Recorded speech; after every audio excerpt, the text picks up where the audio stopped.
again today.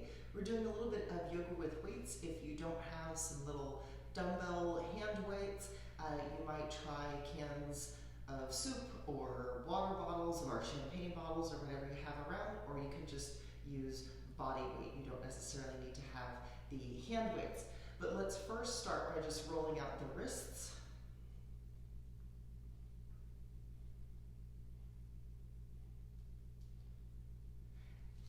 And then we'll stick out the feet and roll the ankles.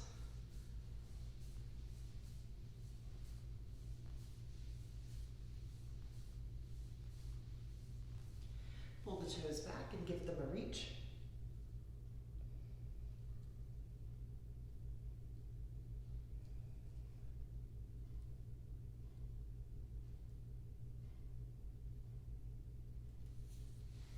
Pull the feet back in, bring your fingertips to your shoulders, the elbows out to the side, and twist from side to side.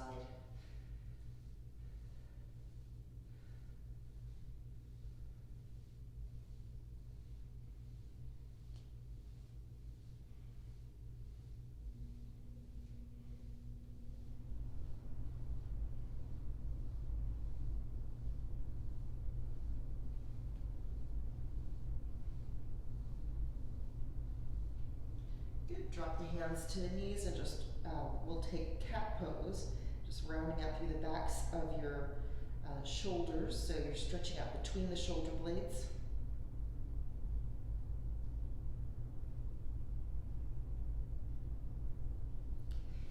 And bring it back to center. We'll start with just one of your weights. I'm going to turn my back to you so you can see what the movement looks like. We're going to be working into the triceps. You'll come down onto the floor, feet flat to the floor, knees pointed at the ceiling, and you'll bring your weight up overhead, and then you'll cross it to your shoulder.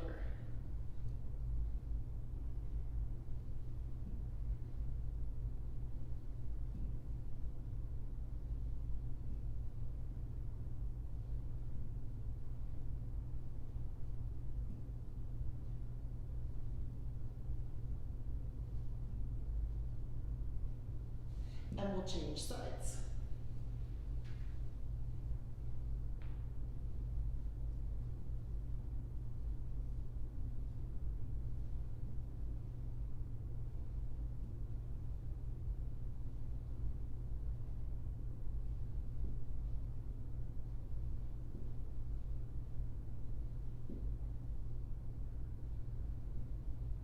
Good.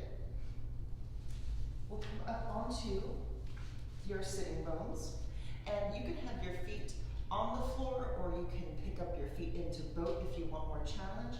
We're just going over and under, so you're making sort of a figure 8 with your weight. So it goes under the thigh, over the thigh, under the other thigh, over the other thigh, and that's all.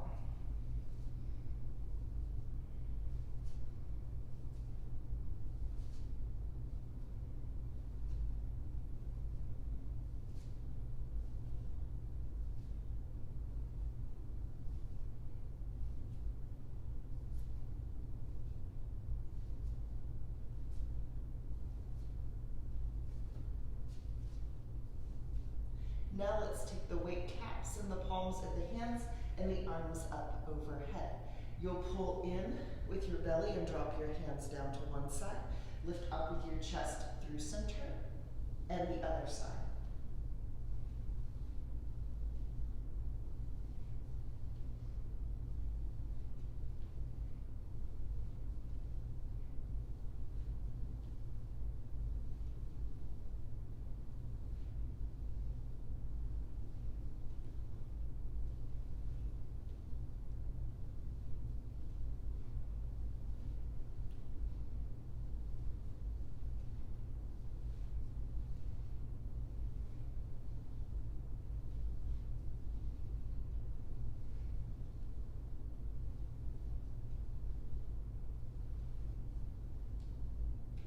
Good, now let's set the weight down at the foot of your mat. If you can't have your weight stand up for some reason, you can put a water bottle, a block, anything.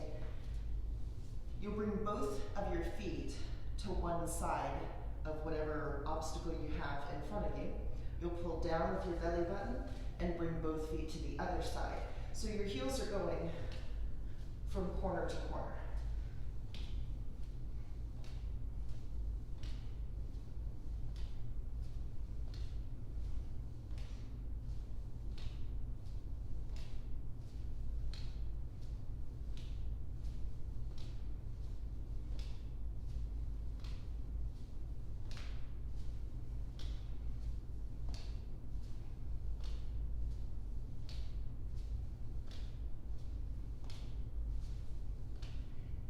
Now we'll take both weights and we're coming back onto the back for butterfly bridges.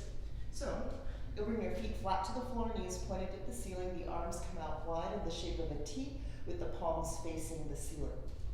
You'll squeeze your cheeks, lift your hips, and bring your hands together above your chest, not your face. You want your arms right at 12 o'clock, and bring this back down.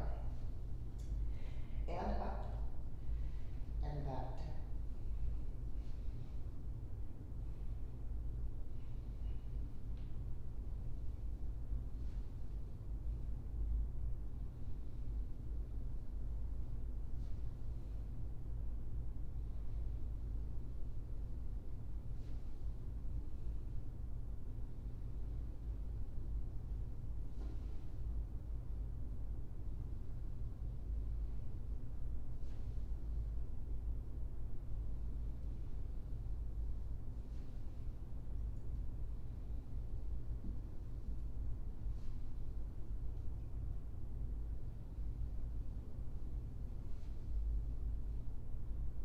Now let's adjust for skull crushers.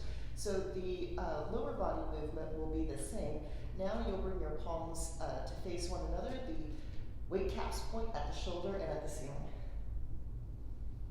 It's important that you never take your hands beyond the midline of your thigh. You want to stop right at the side seams of your pant legs, because if you drop your hands past that point, your neck gets involved in a way that it doesn't like to be involved. So to stay safe, you'll maintain the control of the weight, stopping right at the side seam of your pant leg or the midline of your thigh.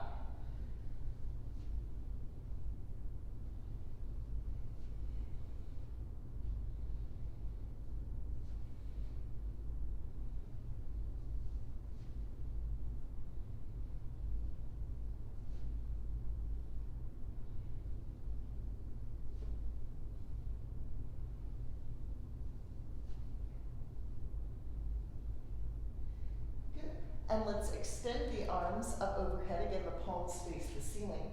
We're going to pull straight down with your belly button. And again, you'll bring your arms up to 12 o'clock. So you pull and lift. Relax your belly. Pull and lift. Relax your belly. So it is your belly that is lifting the weight, and your arms will take over the movement after that initial lift, but we're asking your abs to help us out here.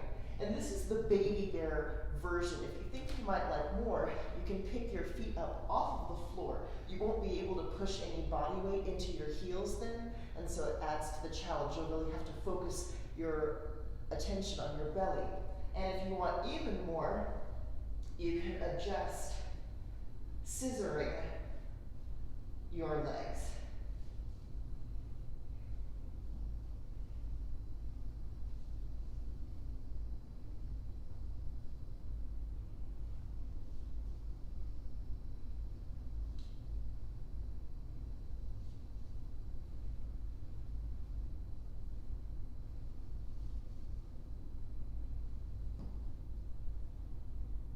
And let's bring this down.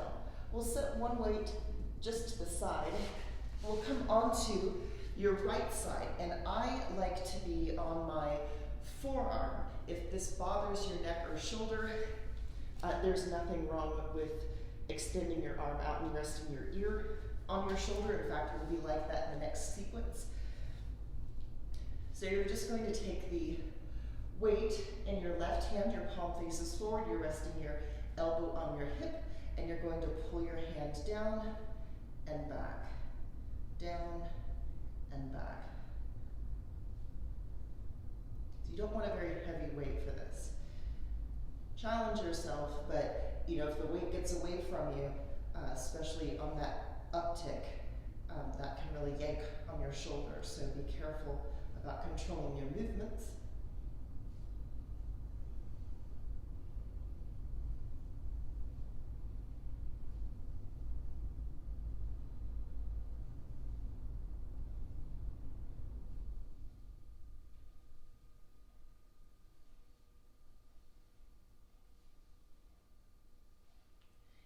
And let's extend this arm out.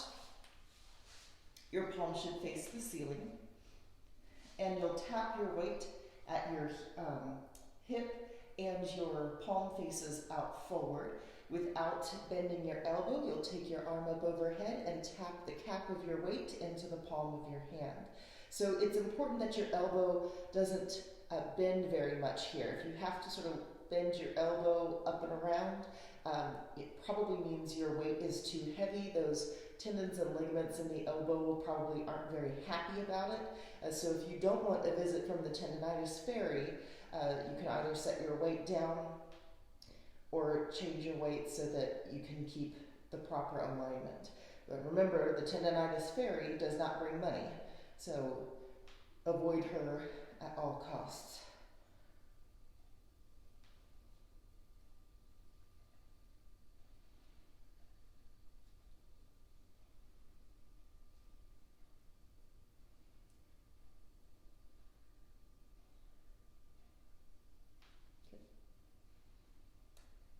Before we roll over to your left side, we'll come onto the belly. Once you're on your belly, you'll grab your weight at the caps. Your elbows will come out to the side. Leave your feet on the floor. They kind of want to come with you. That's not a good thing at all. That means your hamstrings and low back have tried to take over the work, and we want to isolate the work into your upper back. So you'll pull up with your belly and lift your chest and shoulders, and then bring them back down.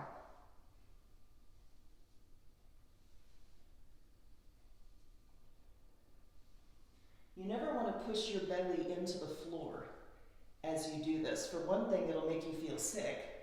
And for another thing, that's just asking your low back to do the work again. So you suck your belly up as you come up.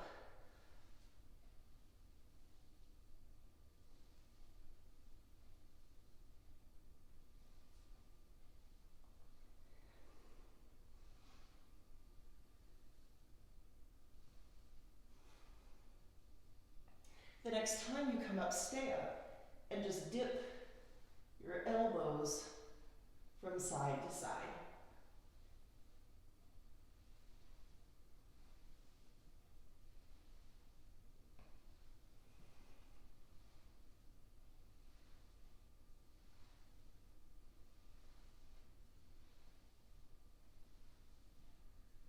And down. And then we will flip over onto your left side. Again, I like to start out on my forearm. You don't need to, especially since we'll be coming down onto the shoulder anyhow. So your palm faces out, and then your palm faces in. You're resting your elbow at your hip.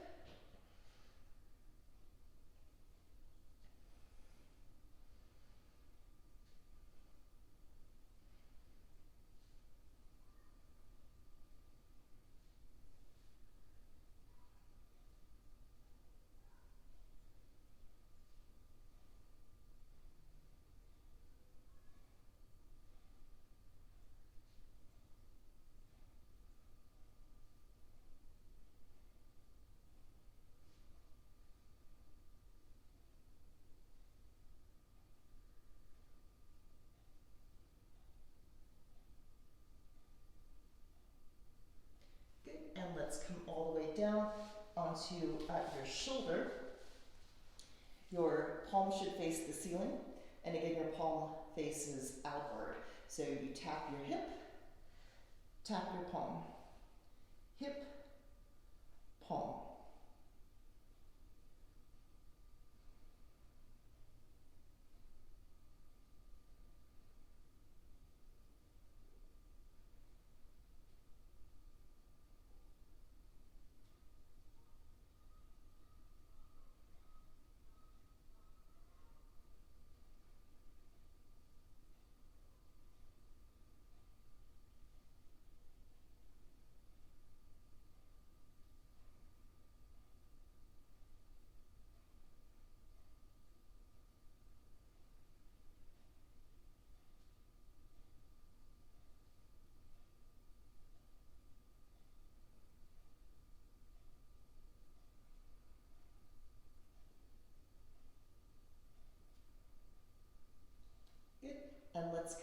into all fours. For now, you just need the one weight.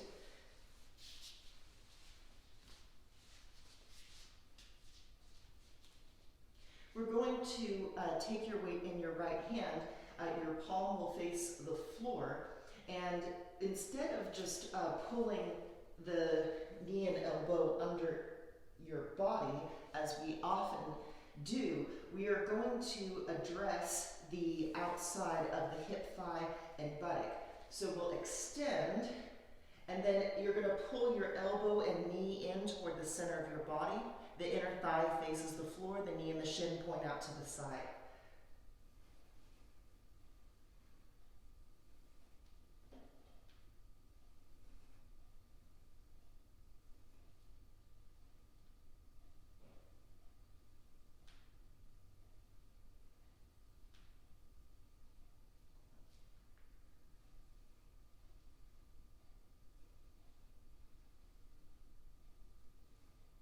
Let's change sides.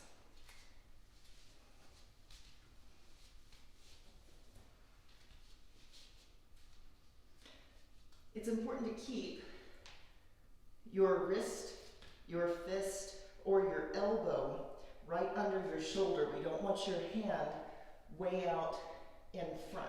You want your arm to be positioned here. No locked elbows, that's not a good thing. Your elbow can be straight, but it needs to not be hyper extended.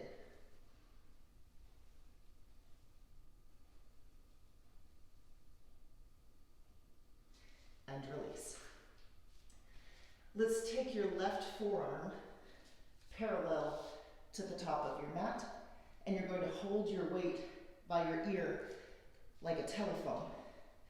You're going to step your right foot out. You can leave your left knee down if you like, or you can take both knees up. So your elbow points at the ceiling, it points at the floor. It points at the ceiling, it points at the floor. So your belly is sort of relaxed, you suck your belly in. Your belly is relaxed, and as your elbow comes down, you suck your belly in.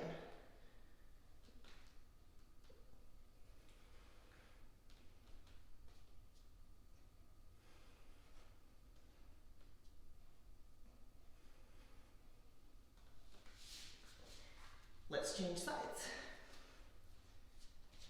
I'm told that being on the forearm for that is harder than being on the palm of the hand. So if you need a further modification, being up on your palm might be a better choice.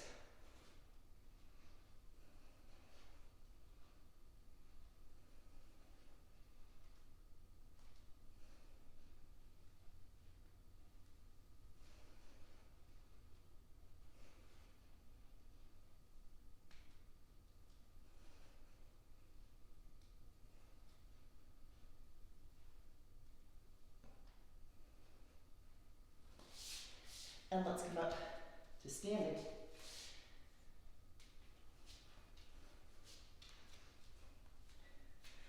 So once you arrive at your destination, it is up to you. We're just going to take some cross punches. So you want to keep your hands up by your head. You don't want to drop your hands by your shoulder again, because that will pull on your neck.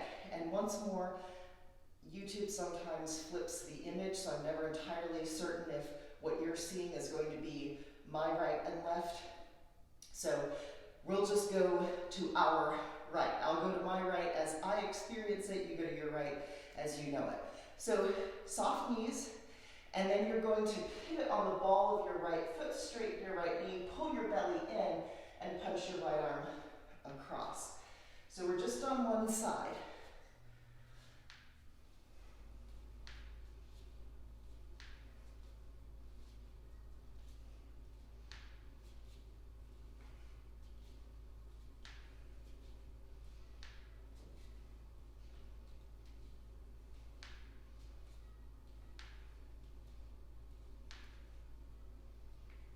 And let's change sides.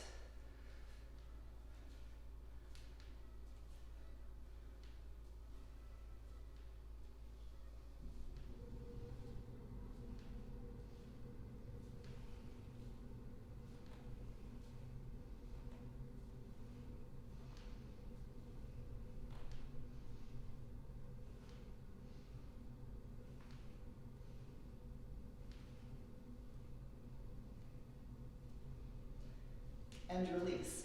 We're now going to take sort of a marching movement. We're going to be in the deltoids here, so you might like no weights or lower weights. You always want to have your open side be the one that you're working on with your arms, because you don't want to whack your knee with your weight. So I'm going to lift up my right leg, and my left arm will come out in front, my right arm will come out to the right, and my palms face down. Then I'll set that down. My left foot will come up, my right arm will extend in front, my left arm will extend to the left, just like so.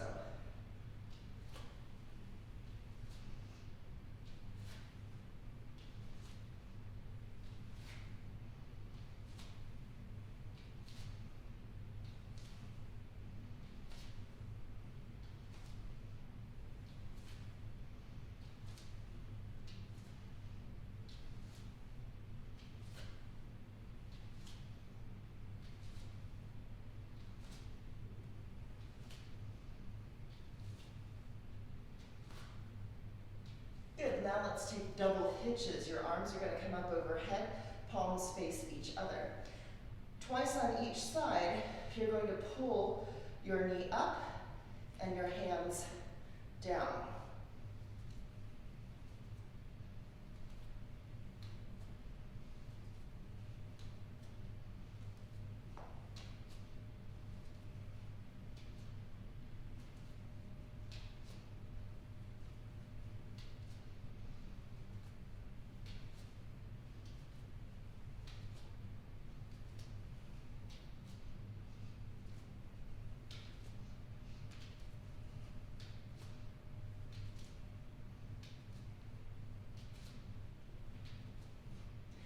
And release.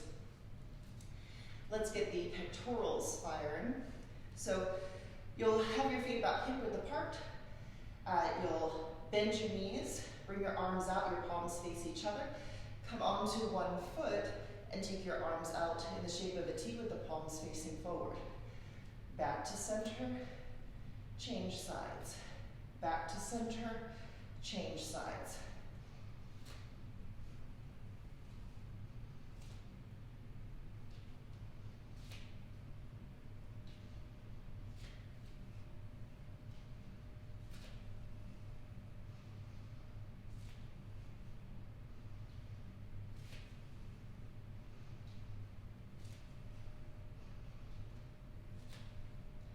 And release.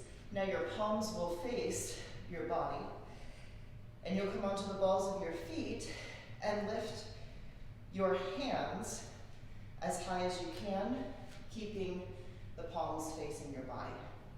This is baby bear. Papa bear, you can take your arms out wide in the shape of a V or a T. And mama bear is a happy medium, one of each. You're coming onto the balls of the feet each time, so that your calves have to lift not only your body weight, but whatever weight is in your hands.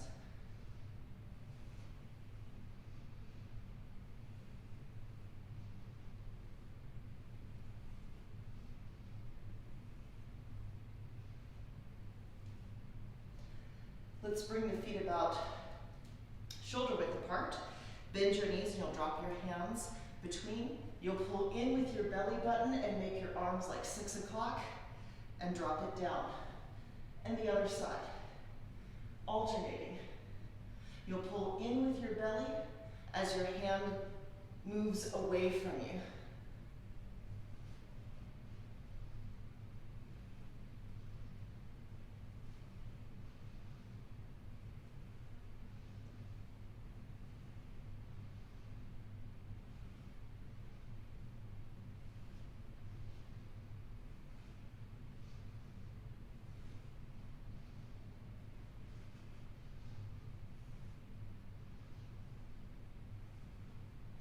And bring that down. Let's take some bicep work. You can keep your palms facing you, or you can turn your palms forward. We'll start from a warrior. Your right toes will point forward and your right knee is bent.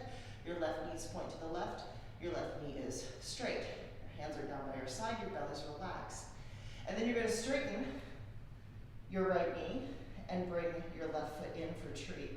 Warrior, tree, warrior, tree. In with the belly as your hands come toward your body.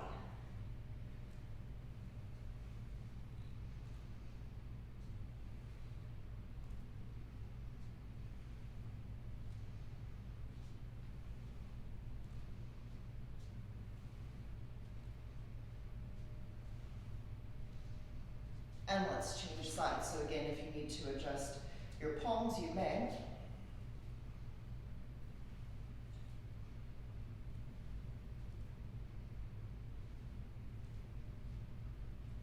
So I'm just going to turn to the side real briefly so that you can see what's happening with that front knee. It's bent, then it's straight. Then it's bent, then it's straight. So one knee is always bent, the other knee is always straight. They just change according to which of the postures you're doing.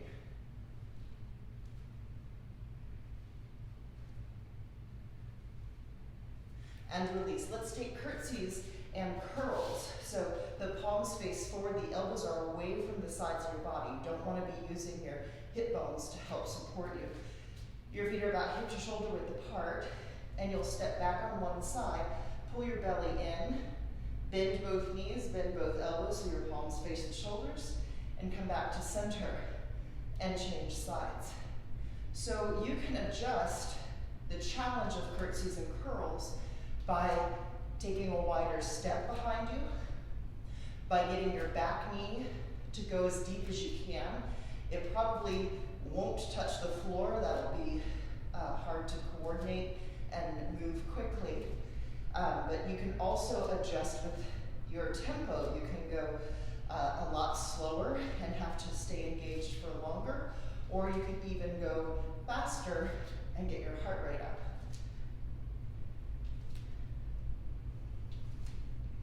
And here again, your hands are stopping at the midline of your thigh. If you're doing something like this, one, that's momentum, and two, that's bad control for your weight. It can get away from you and yank on you, so you always want to stop right at the midline of your side seams of your thigh.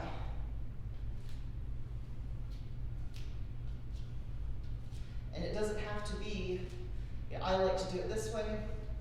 The yoga police aren't going to come get you if you do it some other way.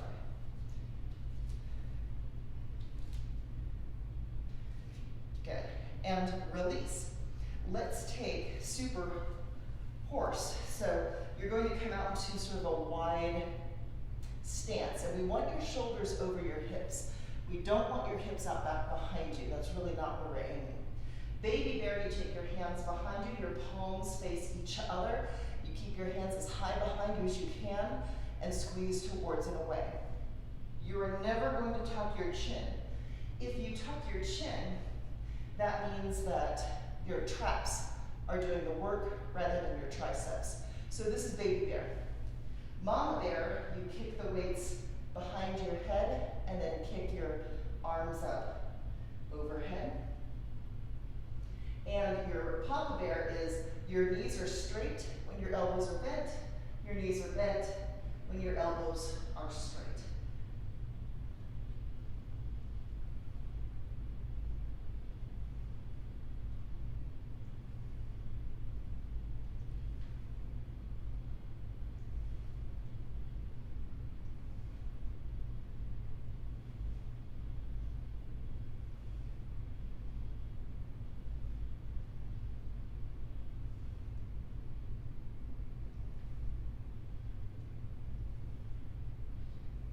And release. So if you like, you can keep your feet hip width apart, weight in both hands, dip to one side, your belly's relaxed, suck your belly into center. Dip your belly to the other side, it's relaxed, suck your belly into center, and so forth and so on. That is a really good way to do this if you need to be careful of your low back. you're not so concerned about your low back, bring your feet together or at least closer than hip width apart. You cannot do this with your feet hip width apart. That will tear up your lower back. So we want to make sure that you're doing this with proper form. The arms come up overhead. And then same thing, dip with your belly relaxed, suck your belly in. That's what brings your shoulders back over your hips. So what you're feeling is your core in action. Your core likes to take weight that's deviated from the center line of your body and pull it back into the midline so that you can maintain your balance and stability. You're also going to be feeling your obliques, especially at the distal end, just above your hips.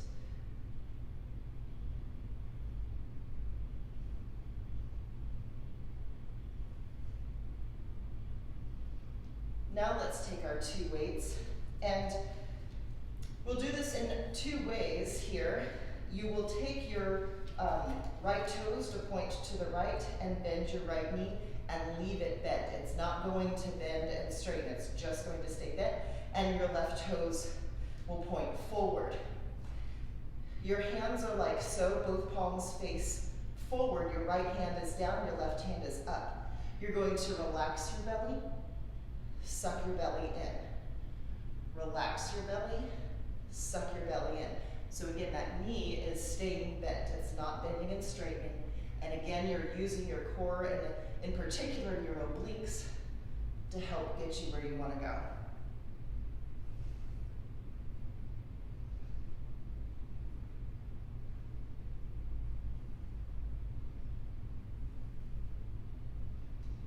Now you can extend that front leg, and you're going to move your hip back and forth. If this puts undue pressure on the back of your knee, or you feel like you're hyperextending your knee, just go back to doing it with a bent knee.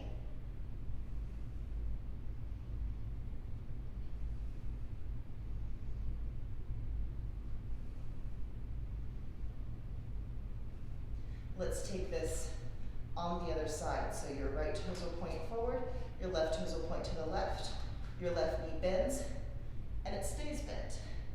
And again, you can control the challenge, how deep you take yourself down.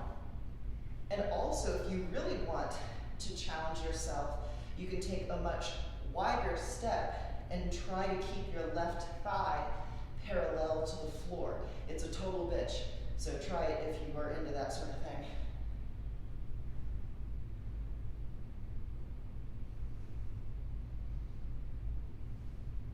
If you like, straighten. I was giving instructions, so I didn't get to count, sorry. I'll do it so that it feels even to me and hope for the best.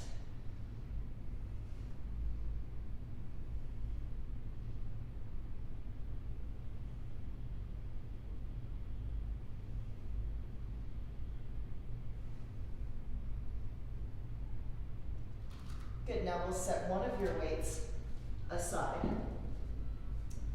And we're going to alternate, switching the weight from hand to hand. And your toes can sort of point out slightly if you like, or they can point forward. They just shouldn't point out to the side. So you'll bend. I'm bending my left knee, my weight's in my right hand. I tapped my hand down, and I suck my belly in and come back up and change sides.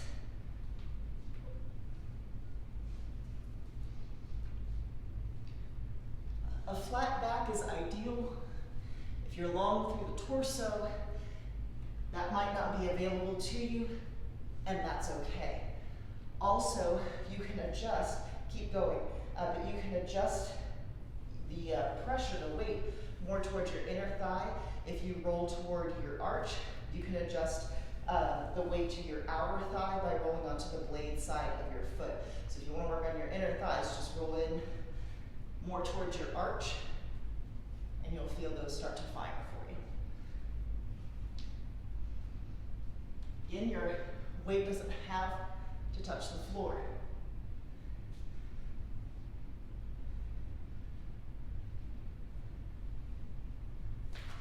and bring this up. You can either step or jack. I'm just going to demonstrate the step today.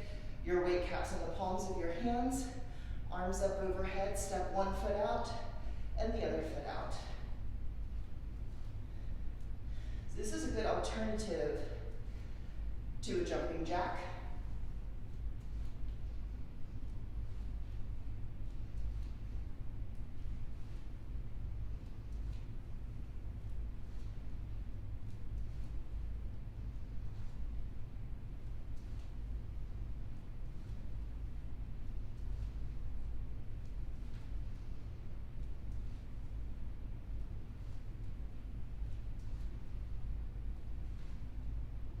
Of course, if you want to take the jacks, you can. Let's come down onto the mat. Your baby bear choice for your cool down will be your cat and cow. Cow, drop your belly as low as you can. Cat, arch your back as high as you can. Just dropping your belly, arching your spine. If that works, you're in the market for a mama bear. You can come from downward facing dog to all fours. If you can take Papa Bear, down dog to up dog. So it's not very friendly to people who have wrist or shoulder issues or lower back difficulty. Conditions was the word I was trying to think of. Difficulty is just what came out.